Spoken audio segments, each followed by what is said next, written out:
Amen. Tellement, Seigneur. Seigneur, nous sentons ta grâce ce matin. Jésus. Et nous savons que tu vas parler à nos cœurs. Nous ne voulons pas nous fermer ce matin. Nous voulons que nos cœurs s'ouvrent à ta parole. Nous voulons permettre à l'Esprit Saint de renouveler notre esprit, de renouveler la hardiesse, la flamme de notre premier amour. Seigneur. Bénis ton peuple, bénis mes frères, Mon sauveur. bénis chaque foyer, bénis ton serviteur. Oui, Seigneur. Accorde-y ta grâce ce matin, Mon sauveur. la conviction profonde d'apporter une parole de Dieu. Nous ne voulons pas une sagesse du langage, nous voulons la démonstration de ton esprit. Amen. Oigne ton serviteur, accorde une parole de Dieu, dans le nom de Jésus. Amen. Nous te rendons grâce, Père du ciel et de la terre. Et nous sommes devant toi, non pas avec une image ou une apparence, mais avec notre cœur. Et tu sais pour chacun ce qui se passe dans notre cœur. Tu nous connais dans les profondeurs de notre vie. Et nous avons besoin de toi. Nous se réclamons à toi ce matin, pas un mouvement ou un titre ou un pasteur en particulier, mais nous venons vers toi ce matin. Amen. Nous venons vers toi avec nos familles, avec nos enfants, avec nos luttes et nos combats, avec notre crainte et nos tremblements, avec nos peurs et nos coups. Et nous prenons chaque jour. Mais nous sommes devant toi.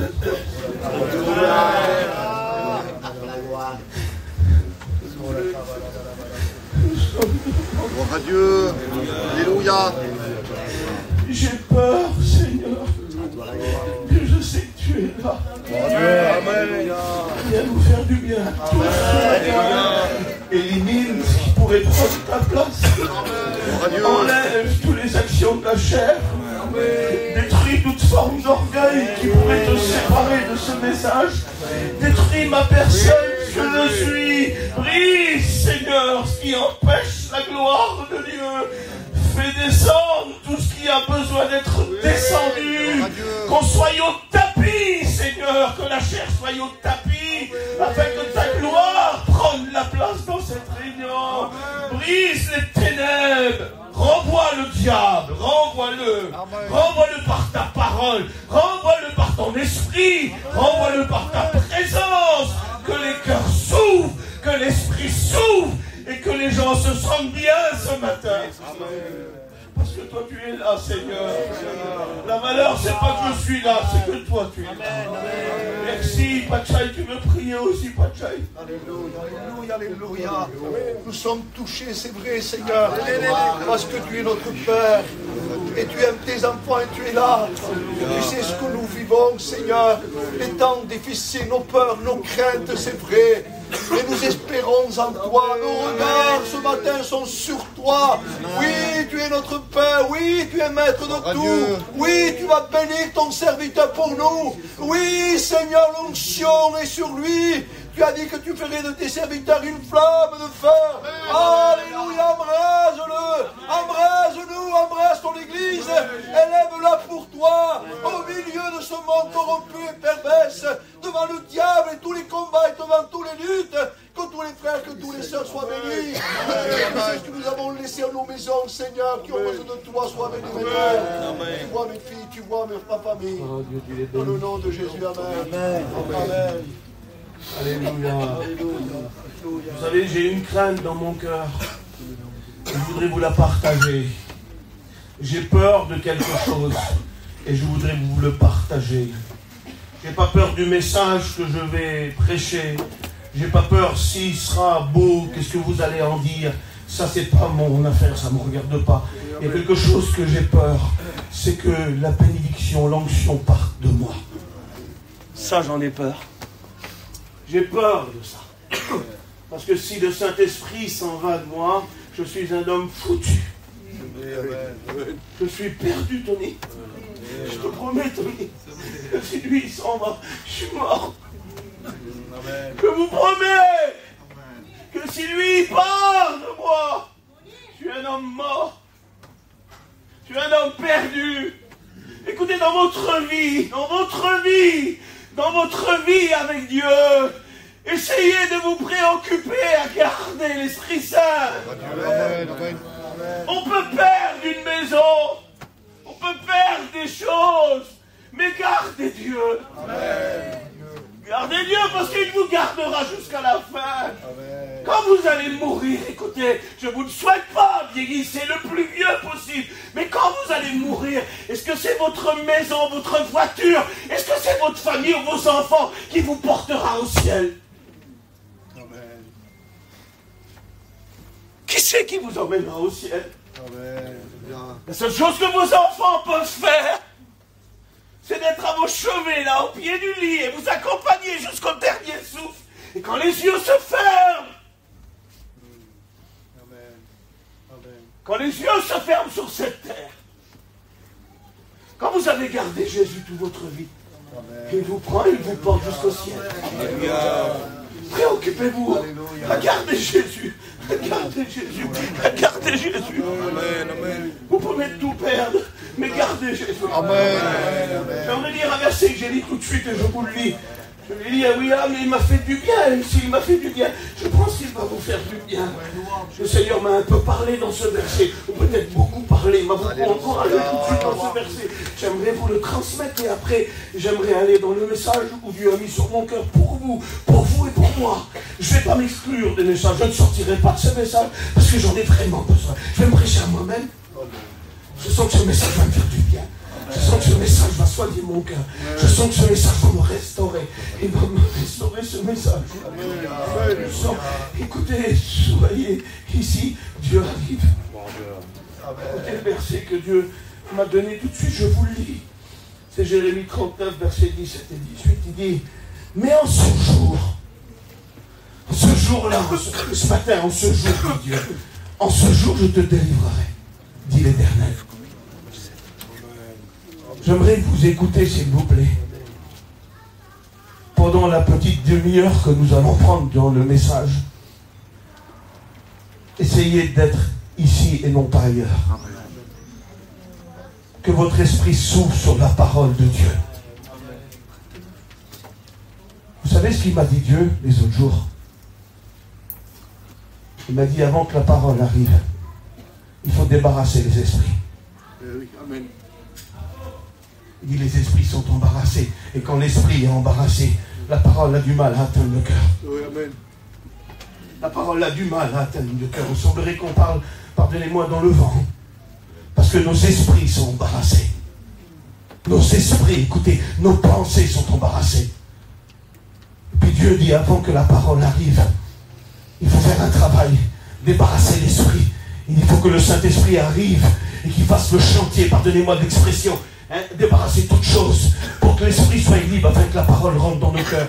Et la parole de Dieu dit, en ce jour, je te délivrerai, dit l'Éternel, et tu ne seras pas livré entre les mains des hommes que tu crains. Quel verset, quelle puissance de verset. Amen, amen. Quelle puissance. Y aurait-il quelqu'un qui a peur ce matin? L'Éternel est en train de te dire qu'en ce jour, il va te délivrer.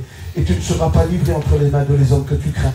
Je te sauverai et tu ne tomberas pas sur l'épée. Ta vie sera, quand Dieu aura fait tout ça avec toi, ta vie sera un butin. Parce que tu as eu confiance en moi, dit l'Éternel. Et ce matin, je voudrais vous parler d'un verset en particulier que Dieu a déposé sur mon cœur. Le message s'est fait comme ça, très facile. J'ai été à la convention les autres jours, j'ai resté quelques jours. Et puis j'ai parlé avec une sœur en bas, j'ai parlé avec Moussaï, et j'ai dit quelque chose qui a beaucoup touché mon cœur. J'ai cité un psaume que vous connaissez tous. Et quand j'ai cité ce psaume, ça m'a fait du bien. Ça m'a fait du bien, donc du bien en moi. Et j'ai dit à cette sœur, j'ai dit, vois ce que je suis en train de te dire là. Je pense que c'est un message que Dieu met sur mon cœur et qui arrive pour l'Église. Il y a des messages que Dieu dépose et qu'il arrive pour l'Église. Des messages qui arrivent pour nous, pour nos familles, pour nos enfants. Dieu veut nous faire du bien ce matin. Vous ne serez pas repris ce matin. Il n'a pas envie de vous reprendre. Il n'a pas envie de vous faire la morale. Amen. Il a envie de vous soigner. Amen. Voilà ce que Dieu veut faire ce matin. Amen. Vous savez comment vous habillez? Habillez-vous pas comme un déréglé. On va pas faire la morale de la vie, ou du comportement, ou dans quelle voiture faut rouler. Quand on est près de Dieu, on sait ce qu'il faut faire. Mais quand tu n'es pas près de Dieu, tu ne sais pas t'habiller, tu ne sais pas acheter une voiture. Quand tu es près de Dieu, quand tu aimes Dieu, tu sais ce qu'il faut faire, le Saint-Esprit. Si, il te fait la morale, lui, tu l'écoutes. Mais quand tu n'es pas près de Dieu, quand tu n'es pas chrétien, voilà le mot, quand tu n'es pas chez Dieu, que tu sembles que tu sembles être chez Dieu, mais qui ne l'est pas, et bien après, il en découle des fruits. Et on connaît les fruits. On reconnaît un arbre à son fruit. Vous prenez un oranger et puis un pamplemoussier, c'est les deux mêmes arbres quand il n'y a pas de fruits. C'est les mêmes arbres, c'est les mêmes feuilles, c'est la même couleur. Puis quand le fruit est sorti, on sait faire la différence entre un pamplemousse et une orange. On sait le faire. Alors on ne va pas faire de la morale ce matin. On ne va pas faire de la morale ce matin. Mais Dieu, dans ce message, veut nous faire du bien. Amen. Est-ce que tu as mal? Est-ce que tu as mal? Est-ce que tu as pris des coups? Tony a dit quelque chose hier, et puis c'est le message en question. Et puis moi j'ai dit on prend plein de coups, Tony. Et lui il a dit les plus méchants sont les coups à l'âme. Les coups dans l'âme. Tu ne peux pas mettre plus fort le micro. Il faut bien que ça résonne la prédication là. Il faut bien que ça tape dans le cœur. Tu sais que ça tape. Que ça tape fort. Il faut que ça tape dans ton cœur, dans ton cerveau. Il faut que la prédication là, elle te sorte de ton état. Parce que tu veux sortir de ton état. Tu peux en sortir ce matin. On ne va pas jouer les grands, on ne va pas jouer les grands pasteurs. On n'est rien. Si l'esprit s'en va de nous, on est des hommes foutus. Alors on ne va pas essayer de jouer des mécaniques en citant des versets, en allant chercher un tel et un tel et un tel. Nous cherchons le mot de Dieu qui vient nous faire du bien ce matin. Il vient nous restaurer, nous bénir, nous sortir de là où on est. De sortir. Quelle bonté quand tu sors de la misère et quand tu te retrouves devant Dieu. Quelle bonté. Qui voudrait sortir de sa misère ce matin? De sa peur.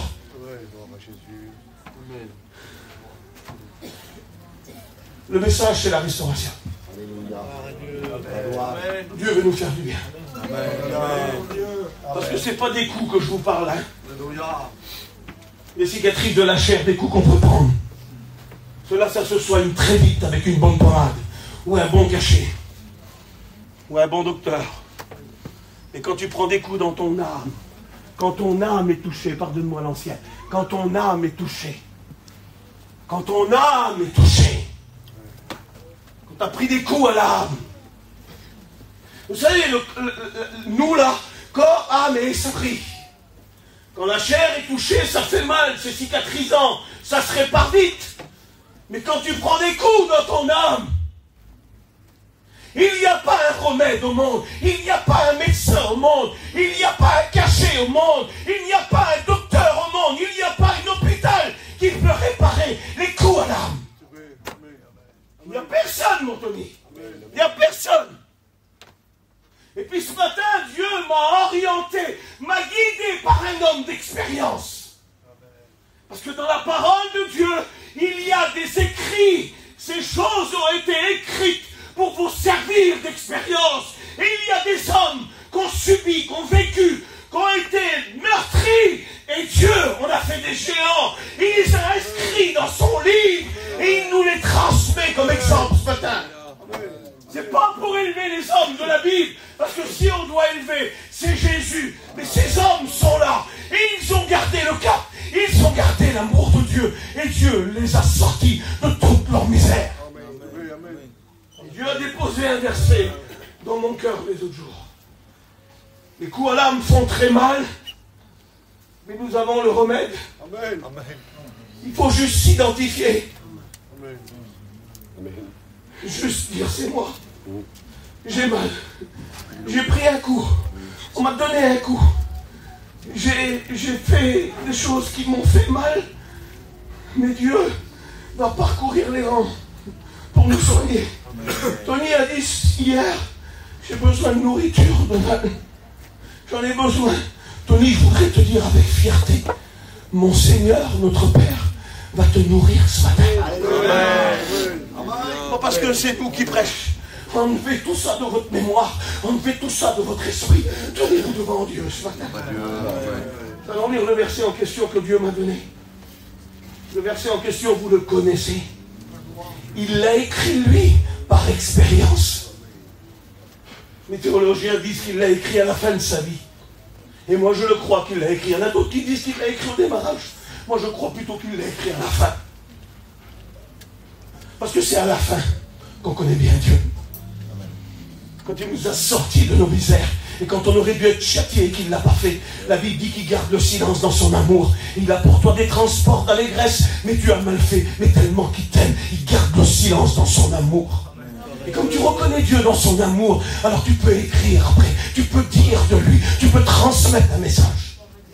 Tu peux lui dire de quelle façon il t'a aidé, de quelle façon il t'a pardonné, de quelle façon il t'a restauré, de quelle façon il t'a conduit, de quelle façon il t'a dirigé, de quelle façon il t'a relevé, de quelle façon il t'a sorti du fumier et t'a fait asseoir avec les grands. C'est comme tu connais un petit peu Dieu. Vous savez où on connaît Dieu, où on connaît Dieu réellement? C'est pas sur une estrade. C'est pas dans une réunion. Oui, amen. Vous savez où on connaît, où Dieu se manifeste le plus? C'est dans les vallées sombres. Amen. Parce que tout le monde fuit dans les vallées sombres. C'est pas pour parler sur les hommes ou sur nos familles, parce que personne ne peut nous accompagner dans les vallées sombres, parce qu'ils n'ont pas le moyen. Le seul qui reste dans les vallées sombres, noires, c'est Jésus. Amen. Et c'est là qu'on le connaît le plus, c'est là qu'on aime le plus, c'est là qu'on apprend à l'aimer le plus. Et moi je crois que lui qui a écrit à la fin de sa vie, je le crois. J'aimerais que vous allez vous emmener dans un psaume. Mais dans le psaume que vous connaissez, il y a un mot en particulier que Dieu a fait ressortir de mon cœur. Je voudrais arrêter de pleurer, Seigneur. Laisse-moi prêcher, mais la parole de Dieu fait du bien à moi. Amen. A fait du bien. Alléluia. J'ai besoin de la parole. Alléluia. Alors prenons rentrer dans mon âme. Alléluia. Oh, je vais pleurer encore. Allez, on va encore pleurer. Ça fait du bien à ton lit, la parole. Amen. Je veux ce message. Qui a besoin de ce message? Amen. Moi, je veux ce message. Amen. J'ai pasteur. C'était un tel, t'as tel église. Arrête, c'est bidon tout ça. Je t'en supplie, arrête, c'est bidon tout ça. Tu ne pourrais pas faire une plus grande réunion. Plus grande réunion. Moïse et Élie ont apparu. La voix du Père s'est fait entendre. Les prophéties, la loi, les miracles avec Élie. Tout ça a disparu. Quelle réunion que c'était ça, tu ne pouvais pas faire la plus grande réunion. Tu ne pouvais pas faire la plus grande réunion. Tout ça a disparu. Il a resté que Jésus seul. Arrêtons, je vous en supplie. Je le dis avec respect pour les anciens qui ont livré leur vie pour l'œuvre de Dieu. Mais j'aimerais parler à ceux qui jouent du coude pour des places. Arrêtez, je vous en supplie, c'est bidon. Amen. Il faut que tu aimes Dieu avant de jouer du coude. Si tu aimes Dieu, c'est Dieu qui va jouer du coude pour toi. Alléluia. Je t'en supplie, travaille pas plus, tu vas t'effondrer. Aime Dieu plus. Amen. Et les mots du Saint-Esprit. Tu sens que ça vient du Saint-Esprit. Hein? Tu sens que ça vient pas de la personne, tu sens que ça vient de Dieu. Que Dieu veut nous faire du bien ce matin. Allez, on va au verset. Psaume 23. David écrit. Dites Amen pour ça. Amen. Inspiré du Saint-Esprit, inspiré de son expérience, inspiré de l'amour de Dieu, inspiré de la connaissance de son Dieu. Inspiré du Saint-Esprit, inspiré de l'amour de Dieu et inspiré de la connaissance de son Dieu, il écrit. Je vois en train d'écrire. Dans ce psaume, il écrit sa vie. Il écrit ce que son berger est capable de faire pour lui. Il écrit ce que son berger a fait pour lui. Il écrit comment son berger l'a restauré. Il a eu mal au plus profond de son âme. On va aller voir un petit peu sa vie. On va survoler vite fait sa vie. Il a eu mal profondément. Il a fait profondément des graves conneries. Mais son Dieu a eu le dernier mot sur sa vie. Son Dieu l'a aimé, l'a accompagné partout. Et au psaume 23, il écrit, inspiré de Dieu. Les hommes disent que c'est un des psaumes les plus connus de la Bible. Parce que son cœur y est, parce que sa vie y est, parce que son expérience y est. Il n'écrit pas comme ça par folerie. Il n'écrit pas comme ça pour dire qu'il a écrit. Il n'écrit pas pour se montrer. Il écrit sa vie. Il écrit ce qu'il a reçu de Dieu. Comment il a aimé Dieu et comment il continue à l'aimer. Il écrit le psaume 23. C'est des écrits marqués par l'inspiration du Saint-Esprit et par l'inspiration de la connaissance de David pour son Dieu. Quelle puissance, quel écrit. Et regardez ce qu'il va écrire. Vous le connaissez. L'Éternel est mon berger à moi. Ne partage pas ton Dieu avec tout le monde. Il est à toi. Dieu a en horreur des idoles. Il est en horreur. Tu peux tomber dans le péché, mais prier, mettre des idoles avant Dieu, il est en horreur. Il faut que ton berger reste ton berger à toi. Amen. Juste à toi. Et il écrit, l'Éternel est mon berger, je ne manquerai de rien. Et je vais aller tout de suite au mot qu'il m'a donné. Il me fait reposer dans de verts pâturages. Il me dirige près des eaux paisibles. Et voilà, le mot arrive. Pour vous ce matin, pour moi. Il restaure mon âme. Il restaure mon âme. Vous savez, l'âme, c'est le siège des sentiments. Quand l'âme est touchée, ton esprit est chamboulé, tes pensées sont chamboulées, tes sentiments sont brisés. L'âme est le siège des sentiments. Et puis des coups à l'âme font très mal, je le redis encore. Vous savez, les luthiers qui fabriquent les violons. Il y a sur le violon, quand on le retourne derrière, on appelle, il a une âme, le violon a une âme. Et eux, ils disent que quand le violon est touché, cassé à l'âme, il ne sert plus à rien, il est que bon à être jeté. Les luthiers disent ça, on a beau le réparer, il n'aura jamais le même son. Alors ils disent qu'il faut casser le violon, il est mort. Mais nous, dans l'église de Jésus-Christ qui a livré sa vie pour nous, quand les soi-disant violons qui jouent de la musique, que nous sommes là, que nous devons donner le son pour Dieu, quand d'un seul coup ça a été cassé et qu'il n'y a plus de son, alors pour les hommes, on est devant être jetés. Mais pour Dieu qui est le divin luthier, lui, il est capable de restaurer et redonner un son à merveille au centuple. Vous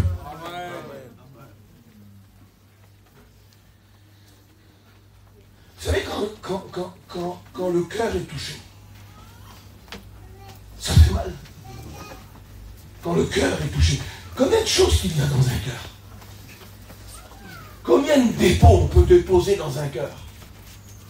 20 ans, 30 ans, 40 ans, 50 ans de vie.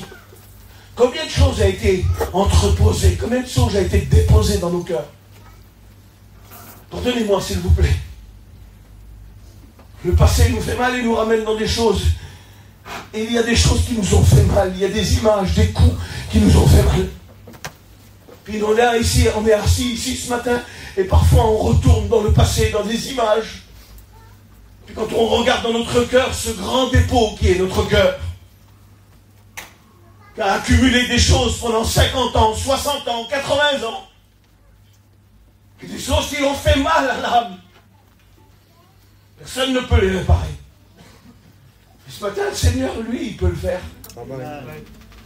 Et il veut le faire. Alléluia. Et David a pris beaucoup de coups.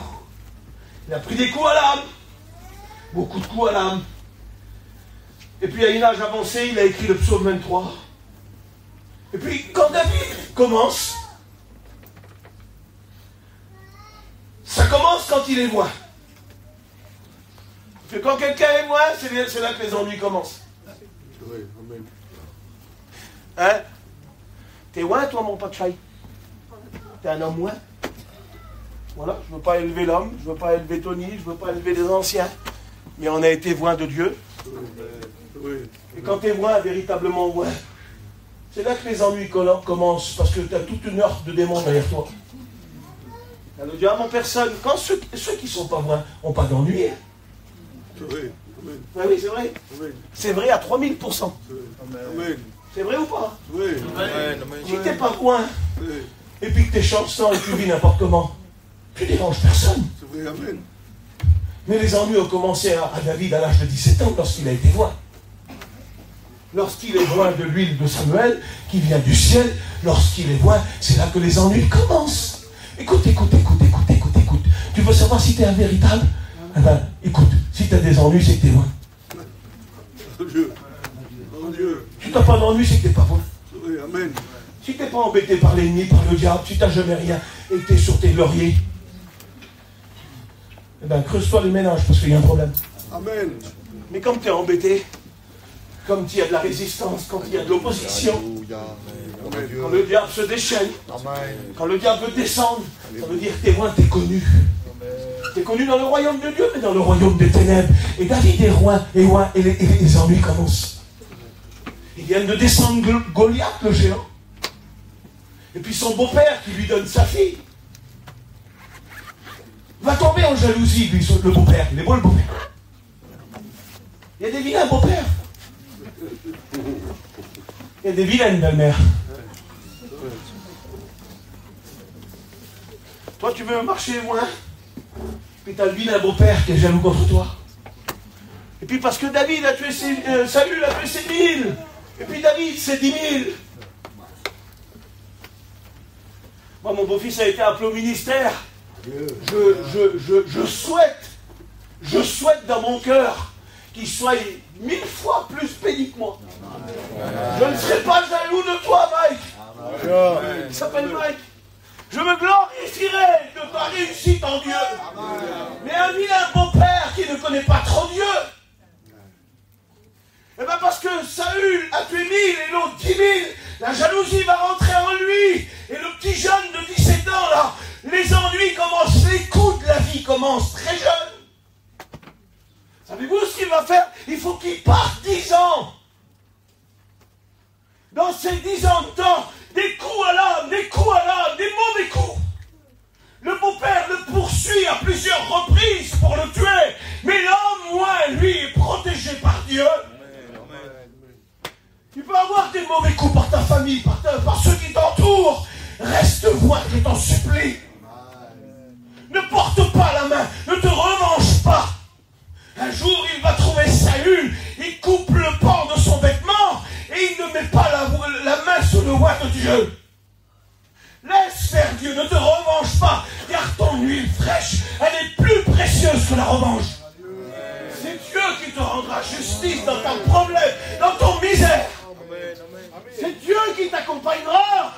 Reste loin. Puis les ennuis commencent pour lui. Écoutez, s'il vous plaît. Il devient roi à 30 ans.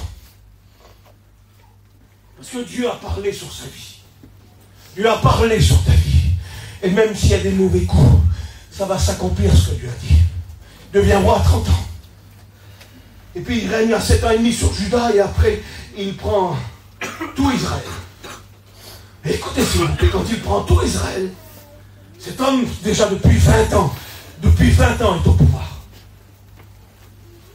Et un jour, ne vous croyez pas trop grand. Il y a des tactiques, des manigances du diable qui nous atteignent fortement. Écoutez, s'il vous plaît. Je crois que la prédication va soigner ton cœur. Mais elle est en train de remettre les pendules à l'heure. Pour tous ceux qui se croient trop grands. Parce que tu ne seras pas jamais grand comme David. Mais en un jour, ce petit David-là va recevoir un coup qui vient des profondeurs des ténèbres. Écoutez, s'il vous plaît, j'aimerais que vous écoutez. En un jour, cet homme, ça fait 20 ans qu'il est roi en Israël, il est aimé de tout le monde. C'est un homme qui a le cœur selon Dieu. Selon Dieu. Il n'a pas regardé la revanche, il ne s'est pas revengé. Il n'a pas rendu le mal pour le mal. Il devient roi comme Dieu l'a annoncé. Et ça fait 20 ans qu'il règne. Et puis là où il passe, il remporte des victoires. Il assujettit des villes, des peuples. Il remonte le butin à Jérusalem. Il met son or et son argent dans le temple. Tout est donné à Dieu. C'est le roi par excellence. Et en un jour, mon bon Tony, en un seul jour, cet homme-là qui aime Dieu, cet homme-là qui a livré sa vie à Dieu, en un jour, il va recevoir du diable un coup qui va détruire son âme, son existence, qui va empoisonner la vie de ses enfants, qui va empoisonner sa notoriété. Un coup qui va y apporter la honte pour toujours. En un jour, il va devenir adultère et meurtrier. En un seul jour, je vous en supplie, restez loin. Écoutez, pour rester loin, il faut se voir toujours tout petit. Amen. Amen. Toujours derrière Dieu, toujours derrière Jésus. Amen. Amen. Quand tu te crois trop grand, c'est là que tu es terrassé. En un jour, en un seul jour, écoutez le coup, regardez le coup que c'est ça. Quel mauvais coup à l'âme. En un seul jour, il devient, pardonnez-moi l'expression, il devient adultère et meurtrier. Il prend la femme de son vaillant héros et il tue le vaillant héros et il récupère sa femme en un jour. La honte est tombée sur lui, l'adultère est tombé sur lui et le meurtrier est là. Quel coup à l'âme. De ce coup à l'âme là, écoutez s'il vous plaît, de ce coup à l'âme profond, son fils qui s'appelle Absalom va commencer à poursuivre son père. Écoutez, quand les conflits familiales sont là, c'est pas joyeux, hein. Quand les enfants se dressent contre nous, par des injustices, par des choses, ça fait mal, hein. Puis de cette affaire-là, je ne voudrais pas m'attarder sur ça, là. Je voudrais vous faire comprendre qu'on peut être au plus haut, on peut être au plus bas, on peut recevoir des coups, on peut avoir mal, on peut commettre des choses. Mais l'amour de Dieu s'en ira jamais. Il s'en ira jamais. Il y a des cœurs repentants, des cœurs repentants, des cœurs repentants, des cœurs qui se repentent, des cœurs qui demandent pardon. L'amour de Dieu redémarrera, elle redémarrera toujours. Écoutez, Dieu a la faculté d'oublier, lui. Nous, on n'a pas la faculté d'oublier. Je te pardonne, mais je m'en souviens. C'est gravé dans ma mémoire. C'est peut-être enlevé de mon cœur, mais gravé dans ma mémoire. Et à chaque fois que tu revois la personne, ça revient, et ça revient toujours. Mais Dieu, lui, il dit que quand tu te pardonnes, quand tu demandes pardon, peu importe, s'il t'a été un meurtrier, quand tu lui demandes pardon véritablement, quand il y a une repentance profonde, la Bible dit que Dieu, il prend ton iniquité, ton péché, il les jette dans les profondeurs de la mer.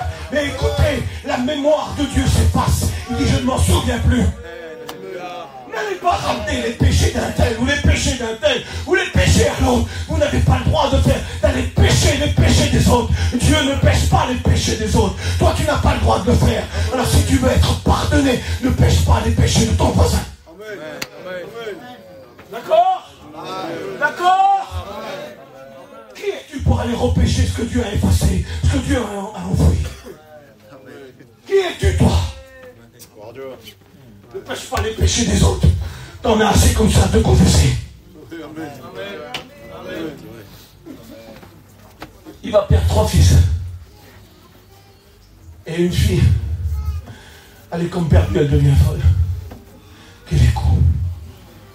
Imaginez-vous les coups. Les coups à l'âme.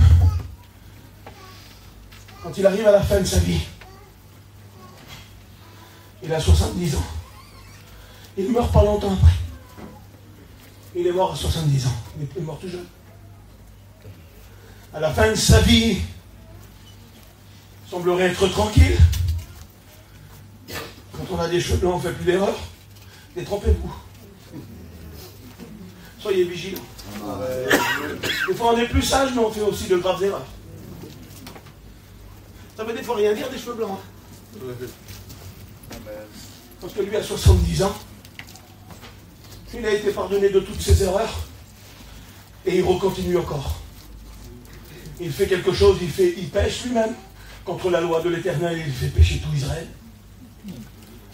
La Bible dit que Satan arrive pour le pousser à faire le dénombrement, et il fait le dénombrement. Tu sais c'est quoi le dénombrement? C'est qu'il ne compte plus sur Dieu, il compte sur son armée. Alors que toute sa vie, il a compté sur Dieu. Toute sa vie, il a été pardonné par Dieu. Toute sa vie, il a été restauré par Dieu. Toute sa vie, son âme a été soignée par Dieu. Et à un moment donné de sa vie, il ne compte plus sur Dieu, sur son armée. Tu sais ce que tu as gagné? C'est pas acquis. Ça sera acquis quand tu seras au ciel. Ne te repose pas sous tes lauriers. Continue à prier, je t'en supplie. Continue à invoquer Dieu, je t'en supplie. Il fait le dénombrement, quel mauvais coup qu'il a pris, quel mauvais coup. Et Dieu est amour, on prêche le Dieu des miracles, vous savez. Je vais bientôt terminer, vous me permettez 10 minutes encore. J'ai marqué ici le Dieu de l'impossible, qui soigne les plaies douloureuses. David a été soigné. Vous savez, des fois, une échec t'emmène au lieu de la bénédiction. C'est bizarre, hein, ce que je dis. Hein? Parce qu'en Dieu, on ne comprend pas tout, mon Tony. Hein? En Dieu, on ne comprend pas tout. Hein? Un échec t'emmène au lieu de la bénédiction. Ce n'était pas prévu dans le message, mais le Saint-Esprit, je pense, qu'il appuie pour te faire comprendre quelque chose. Parce que tu as fait quelque chose. Silence total. Secret de Dieu.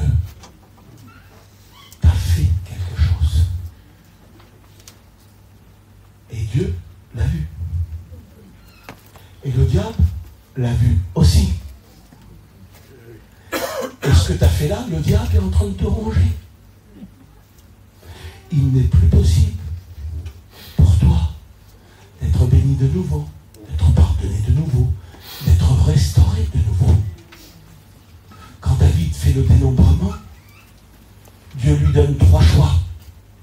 Tomber entre les mains des hommes, entre les mains de l'Éternel. Et lui, il connaît tellement Dieu. Il sait tellement que son Dieu est d'amour. Il dit, si je tombe dans les mains des hommes, je suis un homme mort. Dieu, je veux tomber entre tes mains. Et Dieu va le conduire à un endroit, écoutez. Je fais tout doucement, comme ça, tu sais, tout mystérieux.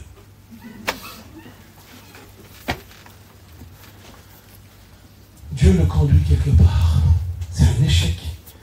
Il pêche, il fait pécher Israël. Et Dieu le conduit à un lieu. Il le conduit quelque part. Il n'a pas l'emplacement du temple. Il ne sait pas où il doit être construit le temple. Dieu a déposé un rêve dans son cœur pour construire le temple. C'est son fils Salomon qui va le faire, mais c'est lui qui va acheter la terre. Et savez-vous comment que Dieu s'y prend? C'est quand il fait le dénombrement, qu'il a un coup à l'âme. Dieu le conduit sur l'air dormant pour faire un sacrifice de son péché. Et il arrive sur l'air dormant, mais l'air dormant qui rajette aux Jubiciens. C'est un homme qui tient l'air, toute l'air dormant, ça lui appartient. On appelle l'air dormant, écoutez s'il vous plaît. Puis David arrive et il dit, 7 mois ton air à un prix d'argent. Ornan lui dit, je te donne tout. Non, il dit, je n'offrirai pas à l'Éternel quelque chose qui ne me coûte pas. Il achète l'air d'Ornan, il achète le terrain. Il ne sait pas encore ce qui va se passer, David. Il achète le terrain, et là, il fait son sacrifice à cause du dénombrement. Il se repent devant Dieu, il construit un autel, il demande pardon à Dieu. Dieu le restaure, et d'un seul coup, Dieu, il lui dit, là, tu construiras le temple. Ça veut dire de nos échecs, de nos erreurs. Ça peut nous conduire à de grandes bénédictions.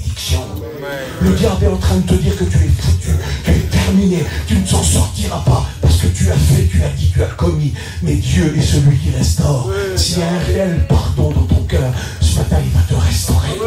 Il va te conduire au lieu de ta bénédiction. S'il t'a promis et que tu as échoué, Dieu te dit, il te restaure ce matin. Et il te ramène comme David à une ère de bénédiction, à une ère de construction, à une ère où les hommes vont venir, où les hommes vont arriver, où des bénédictions vont se passer. Et parce qu'il t'a promis dans ton foyer, il va te l'accorder. Nous prêchons le Dieu des miracles. Il n'y a pas d'échec en Dieu. Il pense que ça a été un échec pour lui. Mais non, Dieu l'a conduit au lieu de sa bénédiction à cause d'un échec. tu aimes Dieu de tout ton cœur, il te sortira de toute ta misère. Nous prêchons le Dieu des miracles. Je ne sais pas si j'ai envie d'arrêter ou de continuer. Je voudrais vous parler un petit peu du Dieu des miracles. Amen, amen. On peut encore prêcher? Amen. L'ancien, on y va encore? Amen. C'est avec moi, mon ancien. On est chez nous. Je sens que c'est avec moi. On est chez nous. Ça fait du bien quand tu sens que c'est avec toi. Quand tu sens que c'est quand, tu meurs derrière là. Hein, Tony? Parce que c'est les piliers. Quand les piliers ne sont pas avec toi, tu es un homme mort. Hein.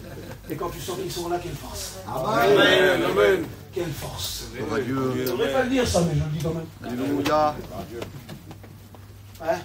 C'est ensemble que nous sommes forts. Voilà. Alléluia. Seigneur, le Dieu des miracles, qui soigne nos plaies douloureuses. Dans l'Ancien Testament, il y avait un baume qu'on appelle le baume de Galade. Et les gens qui devaient mourir d'extrême urgence allaient dans cette région, ils mettaient le baume sur leurs plaies et ils guérissaient. Imaginez-vous ce matin si on devrait aller en Galade. Quel trafic pour y aller. Jésus. On pourrait prendre l'avion, aller à Paris, aller en Israël, prendre un autobus, aller en Galade, fabriquer-moi la pommade pour 300 personnes. Quel trafic pour toi. Dieu a éliminé tous ces trafics, toutes ces complications. Et le baume de Galade, c'est Jésus. Il s'est personnifié, il est venu. Il est venu parmi nous, dans toute son humilité, dans toute sa gloire. Le riche qu'il était, il s'est fait pauvre afin que nous soyons enrichis. Le baume de Galade qui soignait tous les plaies, il est venu, il a existé et il vit. Il est parmi nous ce matin. Et il peut soigner ta plaie. Tu n'as pas la peine de rentrer en discussion avec lui. Tu ne peux pas calculer. Écoute, peut-être que tu es en train de te dire, ma plaie est trop grave. Ma blessure est grave. Je n'ai ni remède, ni moyen de guérison. Tous ceux qui m'aiment m'oublient. Des plaies, des fois, qui sont graves. Peut-être que tu es en train de te dire que la blessure à l'âme que tu as, personne ne peut la guérir. Ça, c'est ton calcul à toi. Alléluia. Mais pardonne-moi, ton calcul est faussé devant Dieu. Parce que le petit garçon, quand il a 5 pains et 2 poissons, ça fait 7. 5 et 2, ça fait 7. Hein, pour ceux qui ont été à l'école.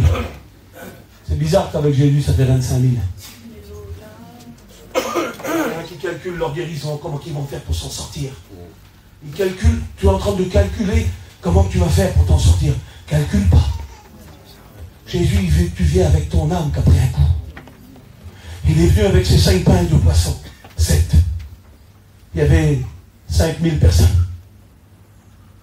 S'ils avaient 4 enfants, ça fait 25 000 personnes. Il y avait plein d'enfants à l'époque. Il y avait au moins 20 000 personnes, 25 000. 7. Rien du tout. Ben, ils les ont remis dans les mains de Jésus, ça a fait 25 repas. 25 000 repas. Pour 7. Et toi, tu te dis dans ton cœur, je ne pourrais pas. Mais écoute, tu n'as rien. Tu n'as qu'un cœur brisé, un cœur d'une âme qui a pris des coups. Et Dieu veut te restaurer, te faire du bien ce matin. Il veut te soigner. Je vais terminer avec ça. Je ferme le message. Et puis je voudrais vous expliquer un témoignage que j'ai vécu, que j'ai vu. Un témoignage vivant. En 2000, moi je suis très jeune dans le ministère. Hein, j'ai fait 2007, 2008. Et c'est en 2008 où je terminais donc l'école biblique. Et puis Dieu m'a parlé. Et puis c'était à mon tour de prêcher dans quelques jours. J'avais prêché. Et puis j'avais préparé un message d'évangélisation, sauver les âmes, partir en mission et tout ça. Message qui allait avec l'école biblique. Et Dieu m'a dit, tu changes le message et tu fais la veuve de Sarepta. Moi j'ai dit non. Il n'y a pas de veuve sous le terrain, Seigneur. Alors moi je ne fais pas la veuve de Sarepta. Pardonnez-moi, je parle comme ça avec Dieu. Je ne vais pas me compliquer pour faire des grandes phrases et des grandes prières, je parle selon mon cœur. Des fois on fait des grandes prières qui ne servent à rien. Et je dis non Seigneur, je ne fais pas de veuve de Sarepta, il n'y a pas de veuve sous le terrain, il n'y a que des étudiants avec ton combat. Et Jésus dit, fais la veuve de Sarepta. Non, dis, tu me laisses tranquille. Et moi, je continue dans le message. Parce que moi, je suis plus important que Dieu. Hein. Ah bah oui, je sais tout, moi. On connaît, on sait comment prêcher et tout. Et à un moment donné, le Saint-Esprit appuie. Et quand il appuie, tu es obligé de te baisser. Tu es obligé de capituler et comprendre que toi, tu n'es rien. Et que lui est tout. Et à un moment donné, il dit, fais la veuve de Sarepta. Et moi, je commence avec la veuve de Sarepta. C'est l'amour qu'il a dû. Je veux restaurer ton âme ce matin. Je veux te faire du bien. Je ne sais pas ce que tu as perdu, je ne sais pas quel coup tu as pris. Moi, je crois que ce matin, il a préparé la mission, le message, pour te guérir. Alléluia. Et puis, je capitule dans mon cœur et j'obéis à la voix du Saint-Esprit. Et puis, j'écris la veuve de Sarepta.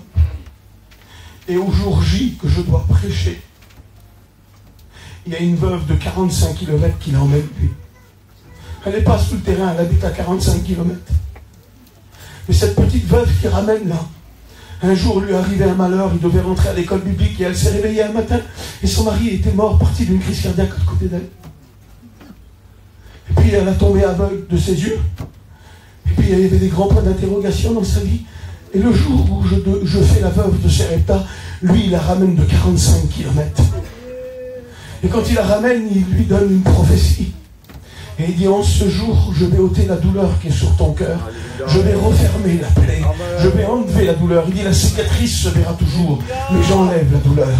Et quand j'étais là en train d'attendre mon tour pour prêcher, le Seigneur m'a montré la veuve. Il dit, maintenant tu lèves ta tête et regarde cette femme qui rentre loin. Il dit, toi le message que tu prépares depuis 15 jours, il dit, c'est pour elle. Il l'avait ramené et ce jour-là, il l'a restauré, il l'a bénissé. Alléluia. Puis cet hiver, j'ai été à Montargis faire la réunion. Puis à la fin de la réunion, elle est venue avec sa maman. Puis elle avait tombé aveugle des yeux, elle est venue comme ça, sa maman l'accompagnait. Et puis elle m'a dit, Donald, tu te souviens de moi? Elle s'appelle Cathy. Je dis, oui, je me souviens de toi. Elle dit, depuis ce temps-là, Dieu a restauré mon âme. Son garçon a grandi, son petit garçon, et il est appelé au ministère de médecin. Parce que Dieu avait décidé de la restaurer. Vous savez quoi, on va prier? On va prier. Si tu as pris des coups dans ton âme, je crois que ce matin, il n'y a plus de calcul à faire. Il n'y a plus à calculer. Je crois que c'est un mot de Dieu qu'on reçoit. Un mot de Dieu pour moi. Je pense que pour vous aussi. En quelque sorte, on prend tous des coups. Fermez vos yeux, s'il vous plaît. On prend tous des coups. Il y a des coups qui nous arrivent de toutes parts. Il y a des coups qui nous arrivent des ténèbres. Il y a des coups qui nous arrivent des mauvais coups du diable, des déferlements de l'enfer. Le diable utilise parfois des gens qu'on aime pour nous faire mal. Et eux, ce ne sont pas des coupables, ce sont des victimes. Et on ne comprend pas, ça fait mal à notre cœur a mal. On prend beaucoup de coups, vous savez. Mais ce matin, la Bible dit que l'Éternel est mon berger. Je ne manquerai de rien. Il me dirige près des eaux paisibles. Il me conduit et il restaure mon âme. Et nous avons besoin d'être restaurés.